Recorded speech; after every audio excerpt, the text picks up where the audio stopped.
Libya के airport पे ऐसा कुछ हो गया जिससे पूरी दुनिया हैरान है।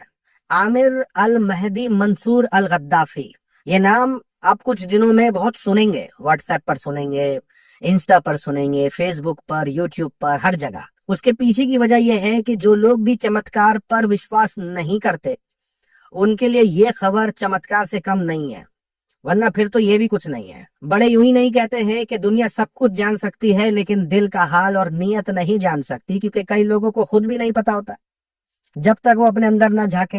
अब आमिर कैसे इंसान है कैसे नहीं, बेहतर तो बनाने वाला जानता है, लेकिन ये बात तो साफ है कि जो हुआ है बिल्कुल बुलावा आया है।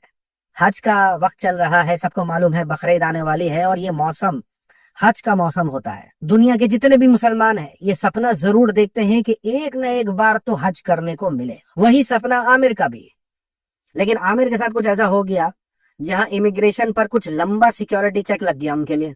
अब उसकी वजह बताई जा रही है कि उनका नाम जो सरनेम है अल गद्दाफी, वो वजह बताई जा रही है कि जिसकी वजह से उनका इमिग्रेशन पर सिक्योरिटी चेक लंबा हो गया। और इसी वजह से आमिर की फ्लाइट जो हज के लिए जा रही थी लीबिया से, वो मिस हो गई, यानी फ्लाइट चली गई। ये देख करके आमिर के पैरों के नीचे से जमीन खिसक गई। लेकिन वो कहते हैं ना कि अगर आपके अंदर यकीन है और आपका दिल साफ है, बात सिर्फ यकीन की नहीं है, बात साफ दिल की भी है, तो अगर वो है और खालिस अल्लाह से मिलने जा रहे हैं, उस जगह जा रहे हैं जहां उसने अपने महबूब को भेजा। और ये सपना कितना पाक है। आप क्यों जा रहे हैं? क्योंकि जिस दौर में हम हैं उस दौर में लोग हज हो, आज के दौर में जो लोग जा रहे हैं वो ज्यादातर या तो शो ऑफ के लिए, फोटो खिंचाने के लिए, पैसा दिखाने के लिए, फेमस होने के लिए, और ये तमाम न जाने क्या क्या दुनिया का भरा हुआ है। और इसी वजह से भरा हुआ है ताकि हम दुनिया की नजर में किसी के सामने कुछ दिखा सकें कि हम कुछ हैं। अब इस नापाकी की हालत में किसकी सुनी जाती है किसकी नहीं सुनी जाती है वो तो अपने अपने एक्सपीरियंसेस हैं, लेकिन आमिर की तो सुन ली गई है। क्योंकि आमिर के साथ हुआ यह था कि जब इमिग्रेशन पर एक लंबा वक्त लग गया तो आमिर हार नहीं माने, बावजूद इसके कि फ्लाइट चली गई। आमिर ये जानते हुए कि फ्लाइट चली गई तब भी वहीं बैठे रहे और कहने लगे सिक्योरिटी वालों के बोलने के बावजूद कि आप चले जाइए, फ्लाइट चली गई, आमिर बोलने लगे कि मैं यहीं रहूंगा और इंशाल्लाह हज करूंगा और मैं जाऊंगा हज करने। इतना कॉन्फिडेंस किसमें आता है भाई?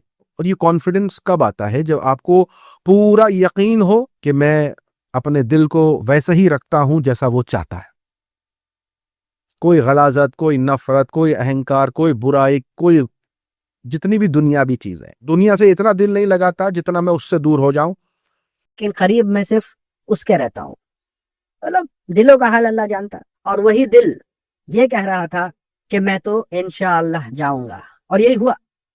अचानक से फ्लाइट जब टेक ऑफ करती है और हज के लिए निकल जाती है तो कुछ टेक्निकल रीजन, टेक्निकल प्रॉब्लम्स की वजह से ना फ्लाइट को वापस आना पड़ता है। लेकिन वापस आने के बाद भी आमिर फ्लाइट पर नहीं चढ़ते क्योंकि पायलट चढ़ने नहीं देता। क्योंकि सबको मालूम हो चुका था कि आमिर नाम के शख्स हज करना जाना चाहते थे, उनकी टिकट थी, उनकी सीट थी, वो मिस कर गए। लेकिन इसके बावजूद पायलट दरवाजा नहीं खोलता। वहां टेक्निकल जो इश्यूज थी उनको सॉर्ट किया जाता है और फ्लाइट फिर से टेक ऑफ करती है। सोच के देखिए कि एक चमत्कार तो हो ही गया था कि उसके अंदर कोई टेक्निकल इश्यूज, वो भी इतना कि बस लैंडिंग तक पहुंच करके उसे ठीक किया जा सके। ऐसा नहीं कि किसी की जान पर आ जाए। वापस आ गई, फ्लाइट लैंड हो गई, उसकी टेक्निकल इश्यूज भी सॉर्ट हो गई, लेकिन पायलट ने आमिर को चढ़ने नहीं दिया और फ्लाइट फिर से टेक ऑफ करती है। और इस बार फिर से बीच में जा करके फिर से कोई दिक्कत आ जाती है। मतलब ये कोई मूवी नहीं थी, ये कोई मूवी का सीन नहीं था। मैं वो मीडिया रिपोर्टें और एयरपोर्ट के लोगों ने जो बातें कही हैं, जो सिक्योरिटी ने कही, जो वहां के लोगों ने कही लीबिया के, मैं वो बयान कर रहा हूँ। यानी जब पहली मिस हुई इंसान तभी टूट जाता है। लेकिन ऐसा यकीन कि नहीं मैं तो जाऊंगा हज करने, और फ्लाइट वापस आ भी जाती है लेकिन फिर से चढ़ने नहीं दिया जाता। लेकिन इसके बावजूद जब फ्लाइट दूसरी बार टेक ऑफ करती है तो भी आमिर एयरपोर्ट छोड़ करके कहीं नहीं जाते हैं, वहीं रहते हैं और फिर से सिक्योरिटी वाले को कहते हैं कि इंशाल्लाह मैं हज जरूर करूंगा। और बीच में फ्लाइट जाकर के फिर से वापस आ जाती है टेक्निकल इश्यूज की वजह से।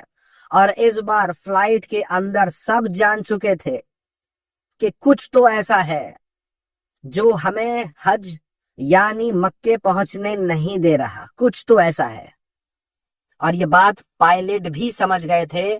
बाकायदा पायलट ने ये कह दिया कि आमिर के बिना अब ये फ्लाइट टेक ऑफ नहीं करेगी। यानी पायलट भी समझ गए थे कि ये जो कुछ भी हो रहा है वो कुछ ऐसा है जो उनकी समझ के परे है, कि फ्लाइट टेक ऑफ करती है, टेक्निकल इश्यूज होते हैं, वापस आती है, थोड़ी देर के अंदर फ्लाइट ठीक भी हो जाती है, टेक्निकल इश्यूज इतना मेजर नहीं होता है, और जल्द से जल्द ठीक भी हो जाती है, फिर टेक ऑफ करते हैं, फिर कोई प्रॉब्लम, फिर लैंड, और उसके बाद फिर प्रॉब्लम को सॉर्ट किया जाता है। अब पायलट और वहां के लोग समझ चुके थे कि आमिर को लेना जरूरी है, और वो वही करते हैं। जब फ्लाइट लैंड करती है तो पायलट दरवाजा खोलते हैं, आमिर को बुलाते हैं, उनके साथ तस्वीरें लेते हैं, यहाँ तक कि फ्लाइट में बैठे लोगों तक ने उनके साथ फोटो लिए हैं।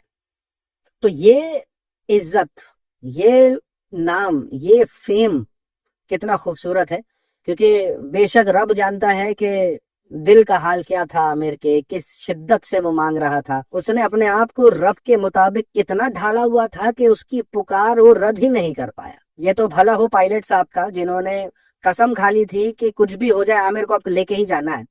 तब तो फ्लाइट चल भी पाई, उड़ भी पाई, जा भी पाई, वरना जो कंडीशन पे एयरपोर्ट और उस फ्लाइट के बीच में रिलेशन हो गया था, ये टेक ऑफ करे ये वापस आ जाए, ये टेक ऑफ करे ये वापस आ जाए, पता नहीं ये कब तक चलता रहता।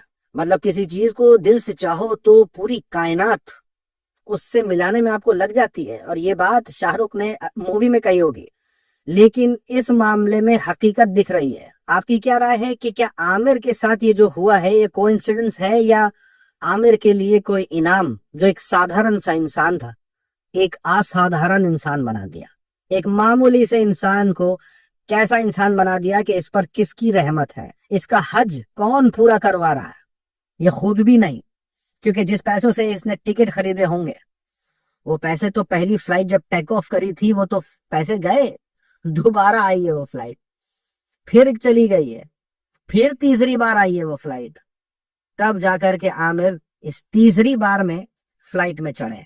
पहली बार मिस, दूसरी बार जाने